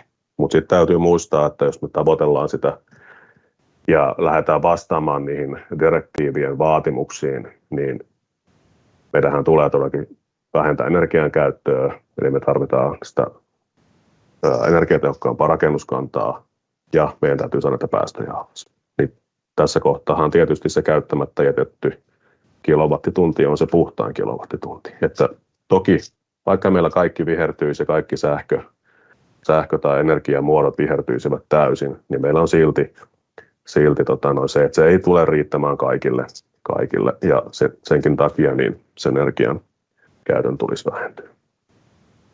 No mikä muuttuu ja milloin? Direktiivi todellakin astui voimaan tuossa toukokuun lopussa ja siitähän lähti nyt käyntiin se 2 vuoden implementointijakso. Tämä oli alun perin aika erilainen tämä direktiivi, jos mietitään minkälaista keskustelua julkisesti käytiin noin 1,5 vuotta sitten. Silloinhan puhuttiin pakkoremonteista, joka olisi koskettanut meitä omakotiasujia. Itsekin asun omakotitalossa, olisi koskettanut minuakin jollakin aikajänteellä.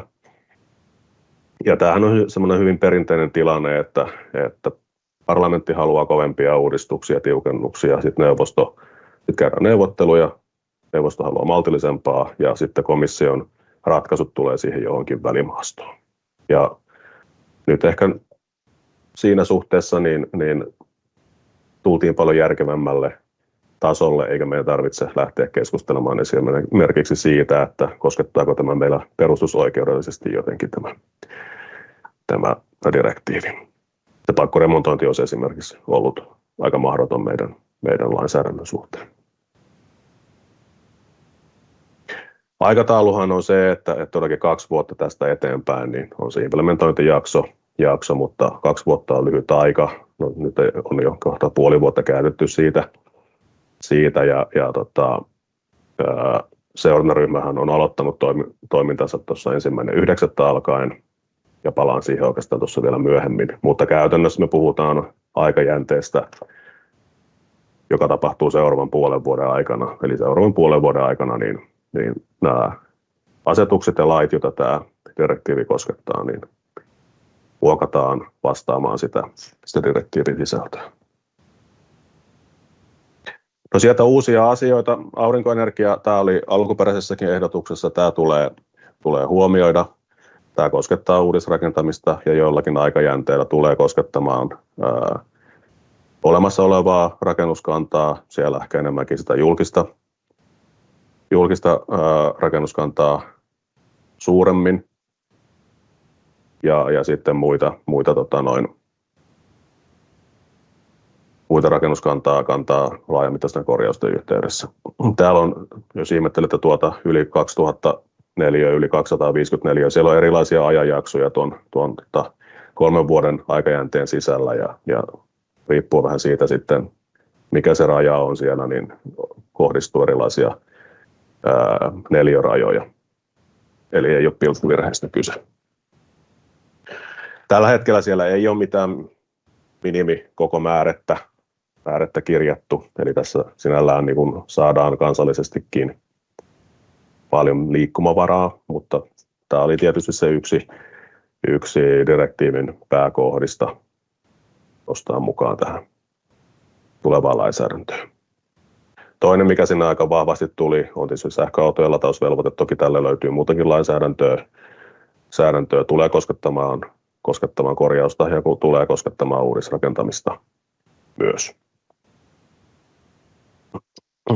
Ja täällähän aika pitkälti on kirjattuna siirtymäaikoja, niin kuin tässäkin näette, ja oikeastaan näette tuossa edelliselläkin kalvolla, että millä aikajänteellä nämä koskettaa meitä, että vaikka meillä nyt se 2 vuoden implementointijakso on käynnissä ja meillä lainsäädäntö tulee olla voimassa 2026 toukokuun lopussa, niin sen jälkeen alkaa siirtymäjakso ja sitten lainsäädäntö astuu voimaan niiltä osin, kun se on kirjattuna tuota direktiiviin, niin sitten kansallisesti sen jälkeen. Tietenkin tässäkin tapauksessa olemassa olevat yli 20 autopaikkaa, niin 1.1.27 mennessä. Lisäksi siellä on tosi paljon asioita, siis tässä oli muutama nosto, mä tulen näihin rakennuksiin vielä erikseen siellä tulee olemaan älyvalmiusindikaattoreita, tulee olemaan perusparannuspassia, tämä tulee olemaan vapaaehtoinen, mahdollisesti maksullinen. Tämä mahdollistaa tämä perusparannuspassi tietysti sen korjaamisen jaksottamisen, mitä tässä on myös tietyllä tavalla tämän direktiivin myötä haettu vahvasti. Tulee koskettamaan sitä sisäilmastoa, minkä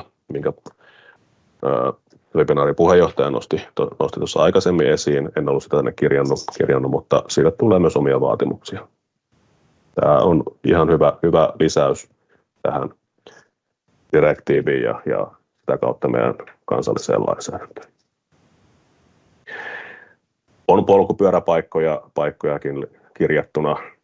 Siitähän paljon kyseenalaistettiin jossain vaiheessa, että onko tässä mitään järkeä, että me puhutaan kuitenkin rakennusten energiatehokkuusdirektiivistä, että kuuluuko ne polkupyörät sinne, mutta nyt siellä kuitenkin ovat. Energiatodistukset, ne menee uusiksi. Nykyinen vaatimustaso näkyy aika pitkälti tässä ruudussa. Sinälläänhän meillä on rekisterissä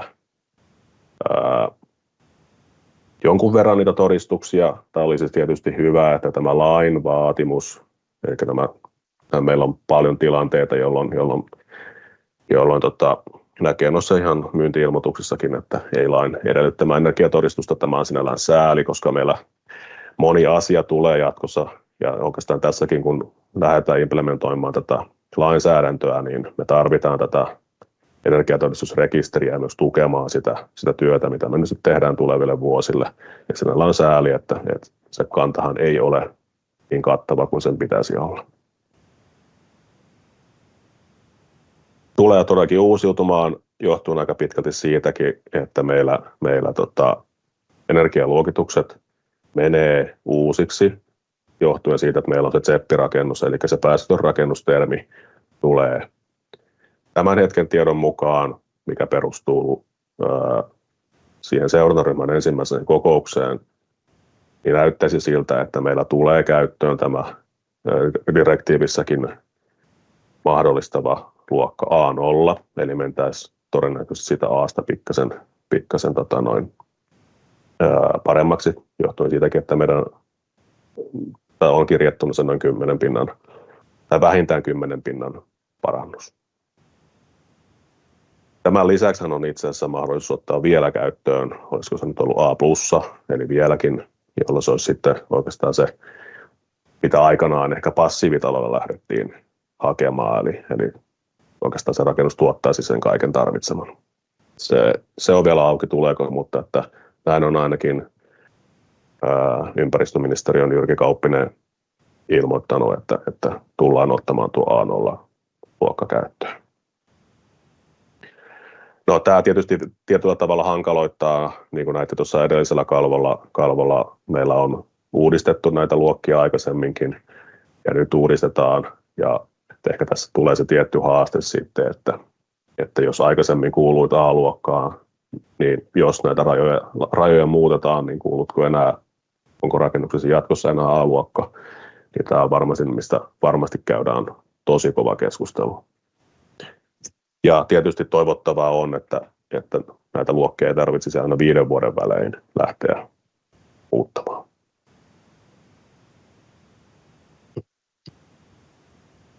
No, miten tämä koskettaa olemassa olevaa rakennuskantaa?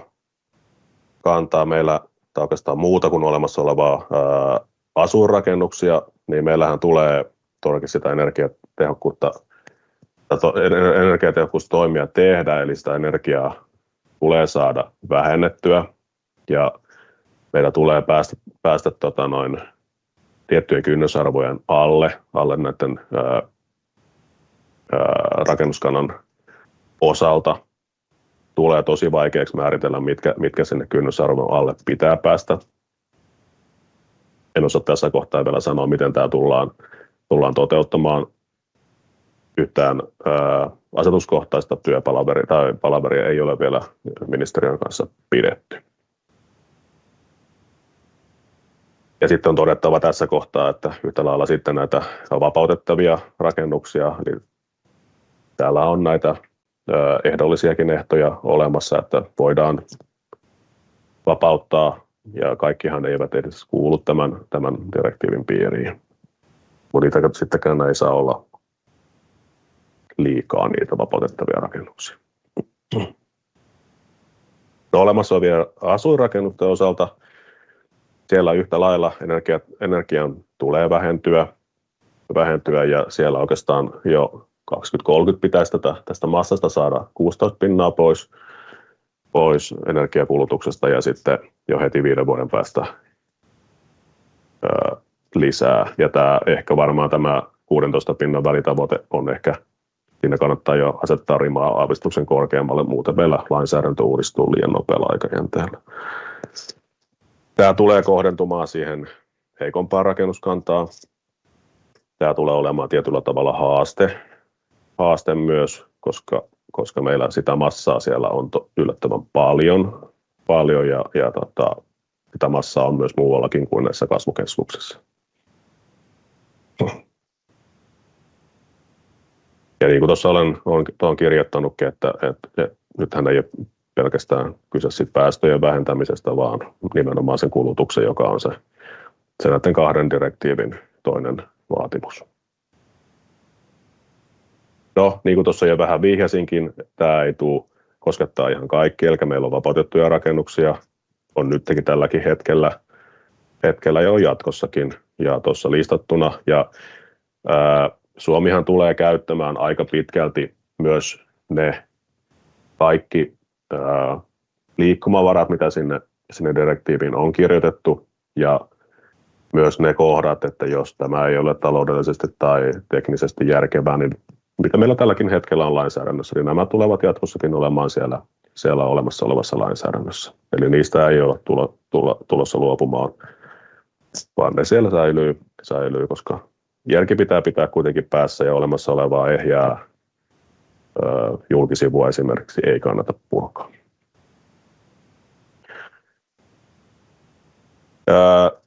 Direktiivi tulee avaamaan, tässä kohtaa nämä koskettaa EPPD:tä, tulee avaamaan tosi ison osan tai ison massan näitä olemassa olevia asetuksia ja lakeja, koskettaa noin 15 eri lainsäädännön kohtaa, ja sen verran, mitä tuossa itse pidin eilen seminaaria, jossa aiheena meillä oli kaikki hyötyvät energiatehokkaista rakennuksista, niin Kauppisen Jyrki totesi tässä seminaarissa omassa puheenvuorossaan, että nämä nyt ruudullakin nähtävät asetukset niin tullaan avaamaan niiltä osin, tällä laki tai asetus avataan kokonaisuudessaan, mutta niitä tullaan päivittämään vain niiltä osin, kun on tarve päivittää. Eli näitä ei tulla kokonaan vetämään uusiksi, vaan niiltä osin, kun se on tarve. Eli mennään tavallaan sillä minimillä, mitä meidän tarvitsee tuonne asetukseen kirjoittaa.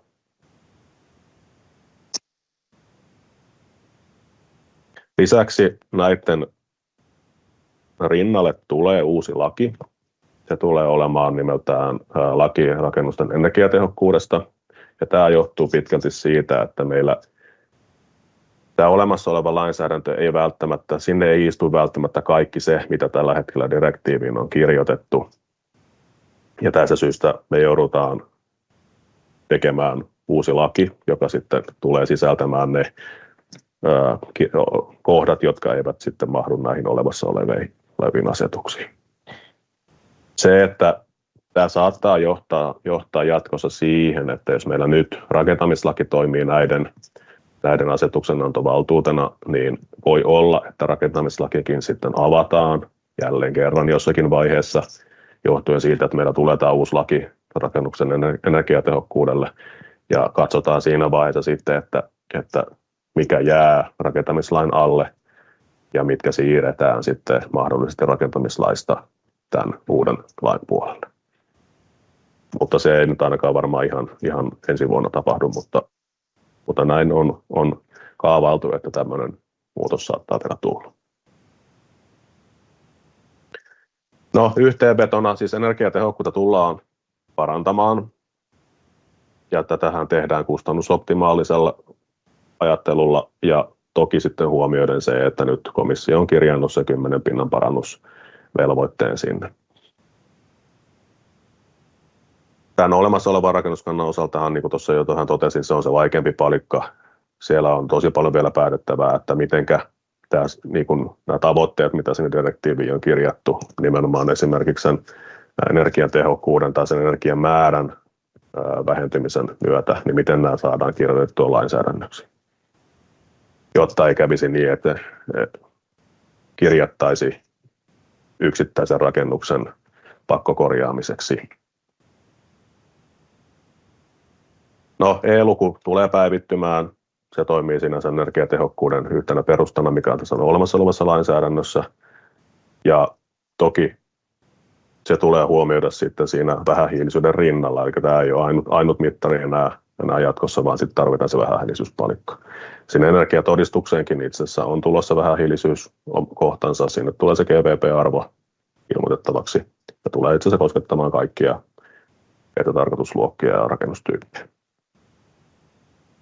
No, joka tapauksessa rakennukset on jatkossakin oltava terveellisiä ja turvallisia, että sinällään tämä tulee huomioida näissä määräysmuutoksissa, että emme lähde tekemään mitään sutta ja sekundaa, vaan otetaan huomioon se tulevaisuuden säänkesto, tulevaisuuden ilmasto-olosuhteet, mikä meillä tulee.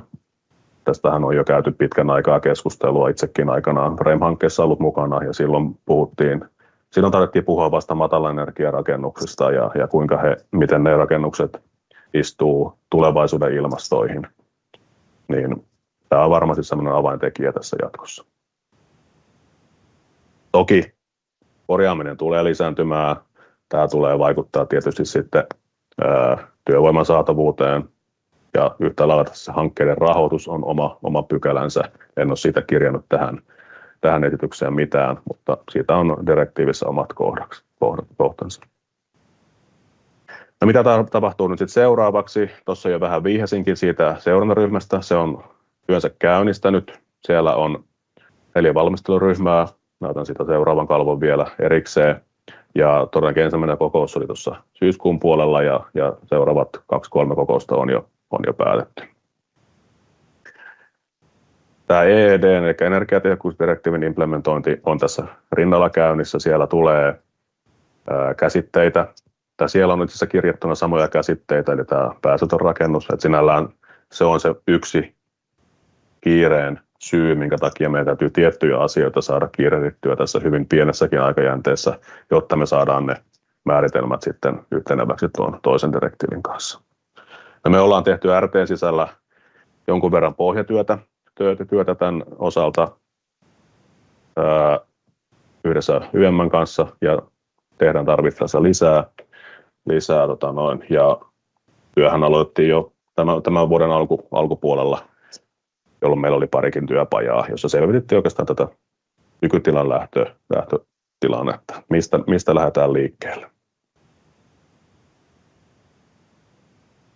Ja se itse implementointityö, siitä muutama sana, niin todellakin siellä on 4 eri ryhmää. Tässä ehkä nyt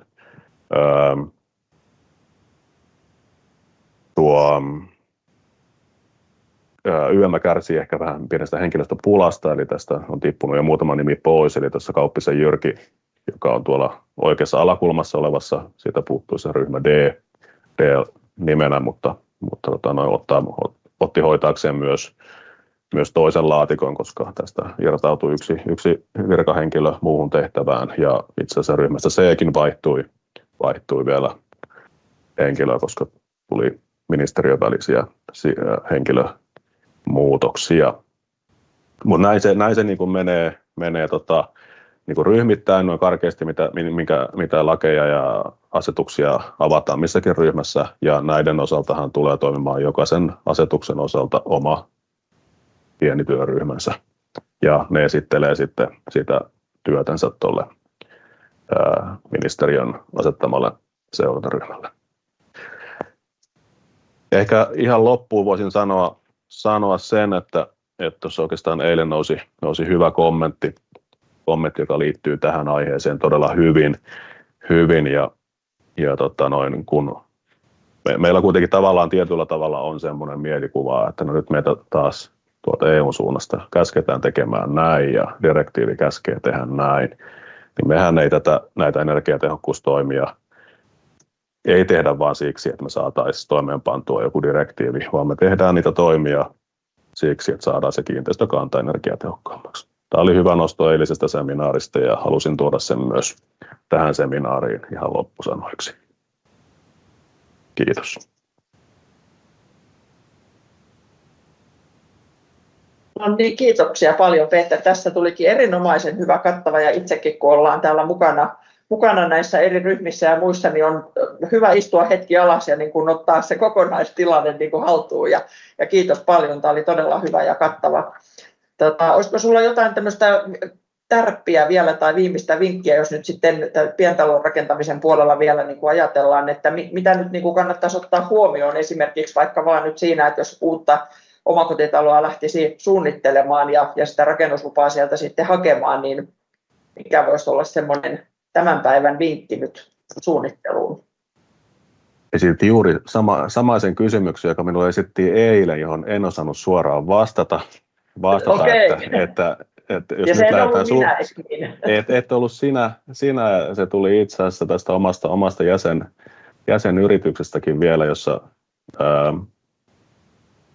jäsen suunnittelee itse omakotitalon rakentamisprojektia tässä ja pohti sitä juuri, että mille tasolle tämä tulisi jatkossa rakentaa, ettei todeta sitten, jos rakennus valmistuu vaikka nyt sitten ensi vuoden lopulla, ja sitten me todetaan, että meidän lainsäädäntö muuttuu näin paljon. Ja ei ole ehkä kiva todeta siinä kohtaa, että tuli tehtyä vanhaa. Kyllä. Joo.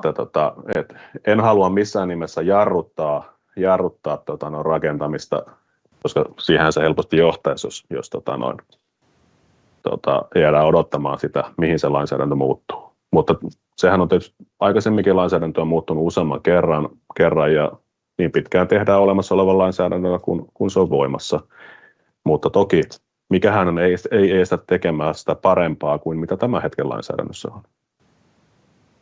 Aivan, eli tässä voisi olla nyt just hyvä tämmöinen, niin kun, että tarjoamme infoa monesta tuutista rakentajille, niin voi sitten jo miettiä, että mikä se oma niin kun, tarvekin on tietenkin ja kokoa ja kaikkea. Ehkä tässä on just niin kuin haaste meilläkin tullut esille koko ajan, että nyt niin kuin EU:sta lähdettiin ajaa niitä kaksia rattaita, että on se päästöttömyys ja sitten se energiatehokkuuden parantaminen, ja tavallaan ne yhdessä nyt tekee sitten ehkä. Mutta että onneksi meillä Suomessa on ollut aina nämä olosuhteet sellaiset, että on ollut pakko miettiä joka tapauksessa näitä ratkaisuja ja energiatehokkuutta, että ei olla ollenkaan varmaan niin kuin huonoimmassa tilanteessa EU-tasollakaan. Ei olla, siis sinällähän on todettu toki, että meillähän sinällään rakennukset on kohtalaisen hyvin eristettyjä ja energiatehokkaita, mutta tokihan tässä niin kuin lähialueella Norja ja Ruotsi menee aika pitkälti meidän kanssa käsi kädessä tällä hetkellä. mutta sitten esimerkiksi Viro, Tanska, ja vaikka ollaankin jo itse asiassa lämpimällä vyöhykkeellä, niin he tekevät jo tällä hetkellä parempaa. Ja tuossa eilen nostin omassa loppupuheenvuorossani myös sen esiin, että meidän pitäisi ehkä katsoa ja luoda ehkä jonkunnäköistä tiekarttaa lähitulevaisuuteen. Nythän me katsotaan vain, että kuinka me saadaan nämä velvoitteet toimeenpantua. Ja sitten me katsotaan taas 5 vuoden päästä. Meillähän on vasta itse asiassa tilanne se, että meillä on juurikin tämä siirtymäaika päättynyt. Ja johtaako se siihen, että jos EU-maassa todetaan tai komissio toteaa, että EU-maat eivät ole olleet kunnianhimoisia tässä omassa toimeenpanossaan, niin tuleeko taas seuraavia steppejä sitten eteenpäin. Ja Tanska on tässä kohtaa jo, eilen kuulin Vuolteen Mikalta kuulin että Tanskahan on luonut jo tavallaan semmoisen tiekartan, että heillä on seuraavat stepit jo olemassa. He on luonut tavallaan sitä karttaa kohti sinne 2050, ehkä eivät niin pitkälle, mutta kuitenkin niin kuin lähitulevaisuuteen ne ei ole millään tavalla niin kuin määrääviä, mutta että on voitu niin kuin luoda se katse jo sinne tulevaisuuteen, jolloin se kiinteistöomistajakin voi jo vähän miettiä, että tekisinkö nyt jo parempaa. Kyllä, ja tämä on niin kuin juurikin tärkeää, kun eihän tämä ole mikään yksittäinen temppu, mikä nyt tässä tulee, vaan joka tapauksessa me halutaan, jos nyt rakentaa talon ja talo on pystyssä 70 vuotta tai 100 vuotta, riippuu varmaan mistä sitten tekeekin sitä, niin tavalla pystyy sitten niin kuin ajattelemaan kaikki huoltotoimet ja kaikki muut sitten semmoisella tavalla. Ja ehkä se, mikä on myöskin vähän vaikeaa pohtia, että vaikka 2050 koko tämä EU-rakennuskanta on päästötöntä, niin kyllä se herättää paljon kysymyksiä, että miten se olemassa oleva talo nyt muuttuu päästöttömäksi. Että jos se siinä on ja se on siihen aikanaan tehty ja siitä on päästöt muodostunut, niin se on ehkä kuitenkin aika hankalakin asia, että yritetään pitää niin kuin yksinkertaisena ja sitten löytää sieltä ne motivaattorit, että millä tavalla me voidaan vaikuttaa niihin meidän omiin asumiskustannuksiin, sekä juokseviin että se rakennushetken ja korjauskustannuksiin. Että se on varmaan se positiivinen porkkana hyvä pitää siellä, niin kuin Terollakin oli alussa ne porkkanat siellä kuvassa, niin tällä puolella sama juttu, että huolehditaan keinoista ja tukimuodoista. No, tässä on ehkä hyvä nostaa mun mielestä vielä esiin se terminologia, että me puhutaan päästöttömästä rakennuksesta, mikä ei välttämättä itse asiassa ole oikeasti edes päästötön, mutta siitä kutsutaan päästöttömäksi rakennukseksi. Kyllä. Että se mielikuva, mikä sitä päästöttömästä rakennuksesta tulee, nostit hyvin omassa puheessa sitä esiin. Sen takia halusin tämän korostaa, että nythän sille päästöttömälle rakennukselle on jonkunnäköinen määritelmä, ja meillä on silti päästöjä syntyy sen rakentamisen osalta ja syntyy käytön aikaisia päästöjä, mutta silloin vaan sillä päästöttömällä rakennuksella määritellään jonkunnäköinen taso. Kyllä. Mutta se mielikuvahan siinä on se. Kyllä, että vaatii aina pienen selityksen. Kyllä, juuri näin. Joo. Mutta hei, kiitos paljon Peter, kun tulit mukaan ja kerroit meille tästä tulevasta kehityksestä tässä meidän sääntelykehikossa, niin nyt sitten meillä alkaa tässä viimeiset minuutit kohta olemaan käsillä ja ajattelin nyt kutsua meillä järjestäjät vielä tähän ruudulle, jos ketkä olette siellä paikalla, ainakin Minna ja Kimmo ja Seppo taidatte olla ja me ehkä Tino päästettiin jatkamaan nyt seuraaviin tehtäviin, niin meillä olisi semmoinen pieni kierros aikaa nyt, olisiko jokaisella joku vaikka sellainen yhteenveto tai huomio tai kommentti tästä webinaarin puheenvuoroista, niin antaisin mielelläni teille nyt puheenvuorot, kun olen tässä muuten juonellut tätä asiaa, niin aloitan vaikka Seppo, ole hyvä. Joo, kiitoksia ja kiitoksia kaikille alustajille ja näistä puheenvuoroista ja mielenkiintoista esityksistä.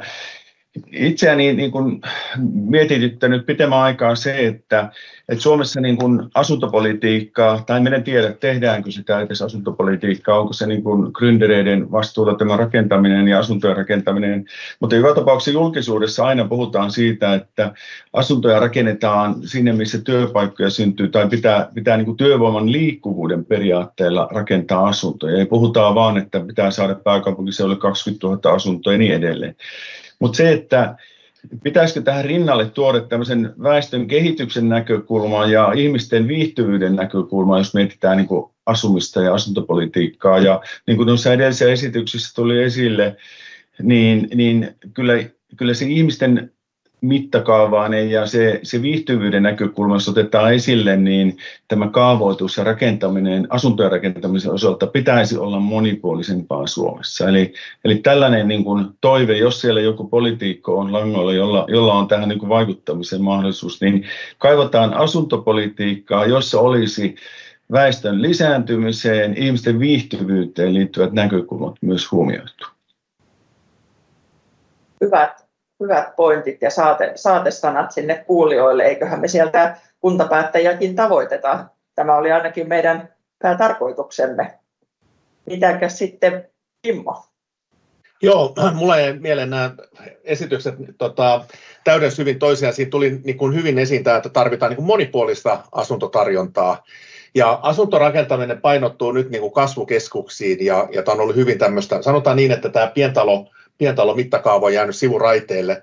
Ja sitten kun lähdetään siitä, että 70 tai 75% suomalaiset haluaisi asua pientalomaisesti, niin olisi hienoa, että tämä asumistoiveet toteutus paremmin ja tosissaan niin kuin monipuolisuus, eli ihan talotyypeittäin, hallintamuodottain ja asuntojen koon mukaan, niin se on ehdottomasti tärkeä asia. Kyllä, tämä on helppo allekirjoittaa. Ja mitäs Minnalle heräsi mieleen?